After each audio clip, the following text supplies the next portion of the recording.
Hello guys, welcome back to my channel Neat Rise, and today we'll be covering a typical topic that is rolling motion, and that is in the class 11th rotational chapter. And most of the students, they have doubt in this topic, so today we'll be covering all concepts regarding that, and in the next video we'll be covering few numericals related to that.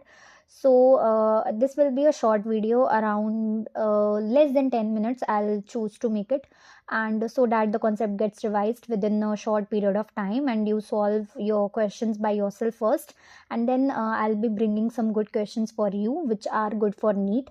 So let's start. So सबसे पहले अगर हम बात करें rolling motion की, तो rolling motion क्या चीज़ है?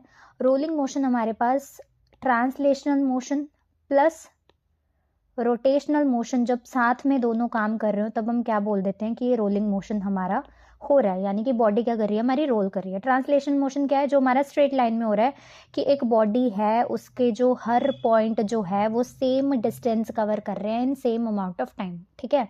तो वो हमारा ट्रांसलेशन मोशन है कि अगर ये बॉडी थी, इसकी ये पॉइंट से अगर हम इस पॉइंट तक की डिस्टेंस देखते हैं तो ये जितना कवर हुआ, फिर इस पॉइंट से यहाँ तक की डिस्टेंस देखते हैं जितना कवर हुआ, यहाँ से यहाँ तक की डिस्टेंस देखते हैं, तो सेम टाइम में हर पॉइंट सेम डिस्टेंस अपना आगे क्या कर रहा है, ट्रैवल कर रहा है, स्ट्रेट लाइन में कवर हो रहा है वो। फिर रोटेशन की बात करें तो रोटेशन क्या है कि एक ही पॉइंट के अबाउट, एक ही एक्सिस के अबाउट हमारी जो बॉडी है वो क्या कर रही है, रोटेट कर रही है, वो हमारा रोटेशन मोशन है।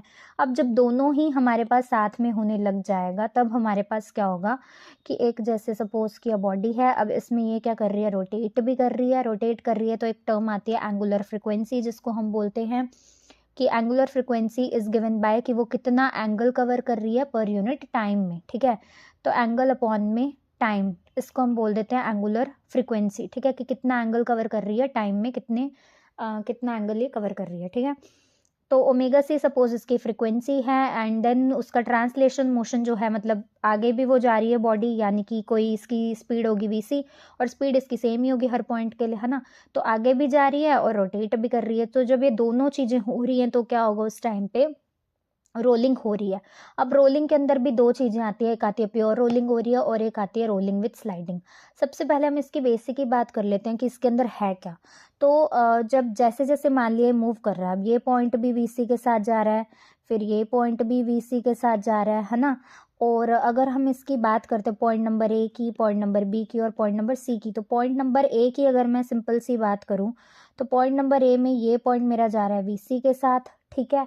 और ये जो मेरा रोटेशन हो रहा था, जो इस तरह से मेरा रोटेशन हो रहा है ओमेगा सी फ्रिक्वेंसी से, ठीक है।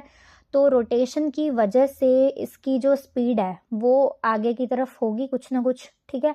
और वो जो स्पीड होगी वो क्या होगी, ओमेगा इंटू में आर, ठीक है। तो वो वी क्या होगी, ओमेगा इंटू में आर, ठीक है। तो अब जरूरी नहीं है कि ये दोनों बराबर ही हों, हो सकता है अलग अलग भी हों, ठीक है। तो इसमें मान लेते हैं, इसको मैंने वी एफ बोल दिया, तो वी एफ बराबर ओमेगा इंटू आर, या फिर वी ए ही बोल देते हैं इसको कि वी ए बराबर ओमेगा इंटू आर, ठीक है।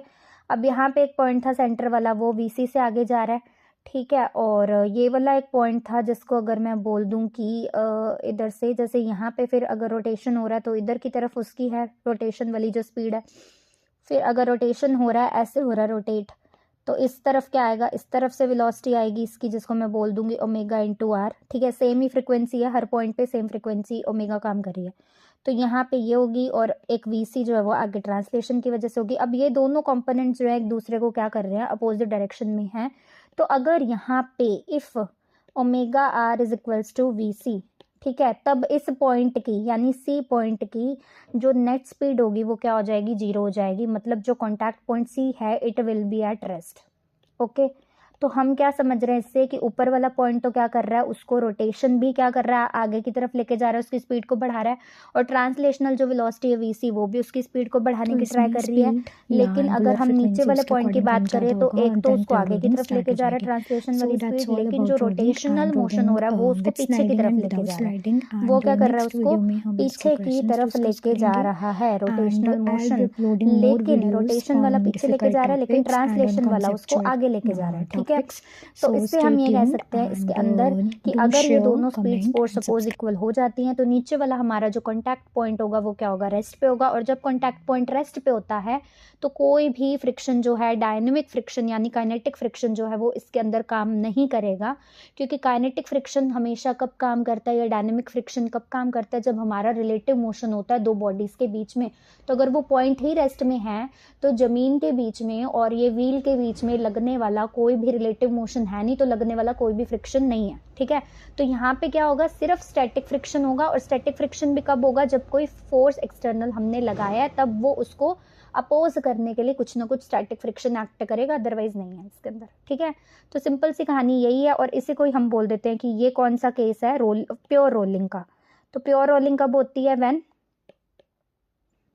When VC is equals to omega into R। ठीक है, तो ये प्योर रोलिंग का केस है, सिंपल सी कहानी है।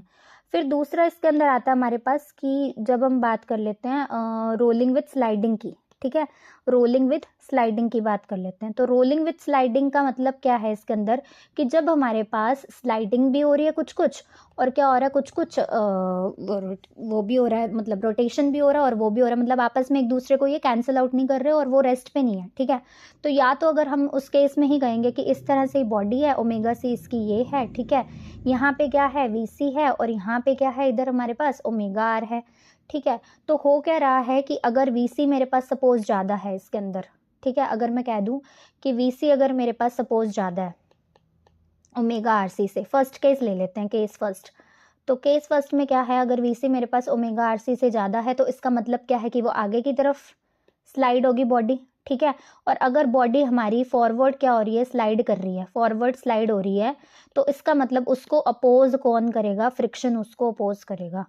ठीक है, अपोज कौन करेगा, फ्रिक्शन, अपोज्ड बाय फ्रिक्शन। तो अगर वो अपोज्ड बाय फ्रिक्शन है तो फ्रिक्शन कहाँ लगेगा, पीछे की तरफ फिर, है ना। और अब क्या है, रिलेटिव मोशन काम कर रहा है। रिलेटिव मोशन क्यों काम कर रहा है, क्योंकि दोनों ये जो स्पीड्स हैं ये क्या हैं, इक्वल नहीं है। ठीक है, अगर ये दोनों स्पीड्स इक्वल नहीं है तो रिलेटिव मोशन काम कर रहा है, और रिलेटिव मोशन जब भी काम करेगा तब डायनेमिक या काइनेटिक फ्रिक्शन काम करेगा, और वो किस डायरेक्शन में लगेगा, स्लाइडिंग की अपोजिट डायरेक्शन में। तो यहाँ पे एफ के लग रहा है which is equals to mu into में एन। ठीक है, तो अब इससे क्या होगा कि फ्रिक्शन पीछे की डायरेक्शन में काम कर रहा है। अब ये फ्रिक्शन क्या कर रहा है, ये फ्रिक्शन क्या करेगा, VC को कम करने की ट्राई करेगा, है ना, VC को कम करने की ट्राई करेगा।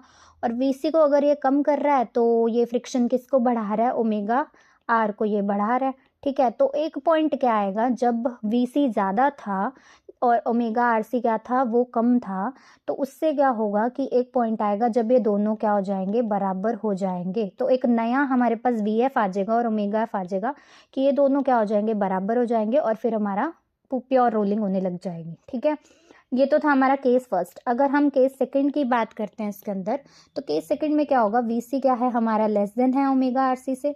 और जब हमारा VC जो है वो क्या है, लेस देन है ओमेगा RC से, तो उस केस में क्या होगा, हमारे पास जो फ्रिक्शन काम करेगा वो क्या लगेगा, आगे की तरफ लगेगा। ठीक है, फ्रिक्शन आगे की तरफ लग रहा है, यहाँ पे V आगे की तरफ ही था, तो जो फ्रिक्शन है वो क्या कर रहा है, V को बढ़ा रहा है, ओमेगा को कम कर रहा है। तो कुछ टाइम के बाद वापस क्या होगा, हमारा जो VF है उसकी वैल्यू क्या हो जाएगी, R इंटू ओमेगा F के बराबर हो जाएगी। तो इस केस के अंदर हमारे पास क्या हो जाएगा कि फिर से प्योर रोलिंग ऑब्टेन होना चालू हो जाती है। ठीक है, मतलब ज़्यादा देर तक स्लाइड नहीं हो सकता, अदरवाइज पहले जब तक ऐसे हमने देखा है ना कि रोटेट करता करता आगे आगे घसीट भी रहा है टायर। ठीक है, लेकिन एक टाइम के बाद क्या होता है, उसकी स्पीड कम हो जाती है या फिर उसकी रोटेशन की स्पीड कम हो गई या वो कम हो गई, जिस हिसाब से फ्रिक्शन एक्ट कर रहा है, जैसे दोनों केस में हमने पढ़ ही लिया। तो इन दोनों के हिसाब से कैसे भी उसका होगा कम ज़्यादा जो, तो इसमें स्पीड या एंगुलर फ्रिक्वेंसी उसके अकॉर्डिंग कम ज़्यादा होगा और देन प्योर रोलिंग स्टार्ट हो जाएगी। So that's all about rolling and rolling with sliding and without sliding. And next video में हम इसके क्वेश्चंस डिस्कस करेंगे, and I'll be uploading more videos on difficult topics and on conceptual topics. So stay tuned and do share, comment and subscribe.